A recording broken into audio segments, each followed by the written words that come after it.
సంతోషం. 2 విధములైన సంతోషములు కలవు. మొదటిది దేవుడిచ్చు సంతోషము, రెండవది లోకమిచ్చు సంతోషము. దేవుడిచ్చు సంతోషము తన ఆత్మ ఇచ్చే ఫలం. ఈ సంతోషము సంపూర్ణమైనది. ఇది ఆయన సన్నిధిలో ఉంటుంది. ఈ సంతోషమును ఆయన తన భక్తుల హృదయంలో పుట్టిస్తాడు మరియు దానిని వృద్ధి చేస్తాడు.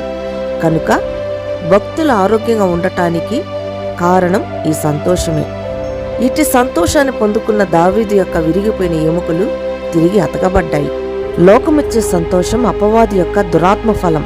ఇది క్షణం మాత్రమే ఉంటుంది. ఇది అపవాది వద్ద ఉంటుంది. భక్తిహీనుల హృదయంలో పుట్టిస్తాడు మరియు దానిని వృద్ధి చేస్తాడు.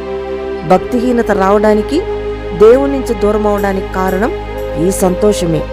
ఈ అల్పకాల సంతోషమిచ్చి శోధించడం వలన పరమజ్ఞాని అయిన సొలొమోను సైతం భక్తిహీనుడై దేవుని నుంచి దూరం అయిపోయాడు. కనుక ఆరోగ్యంగా ఉండాలి, ఆనందంగా ఉండాలి అని నీవు అనుకుంటే దేవుడిచ్చు సంతోషమును పొందుకో. ప్రార్థన. తండ్రి, నీ ఆత్మఫలమైన సంతోషమును మాకు వరముగా ఇమ్మని ప్రభువైన యేసుక్రీస్తు నామం పేరట ఈ మనవిని వేడుతున్నాం తండ్రి. ఆమేన్.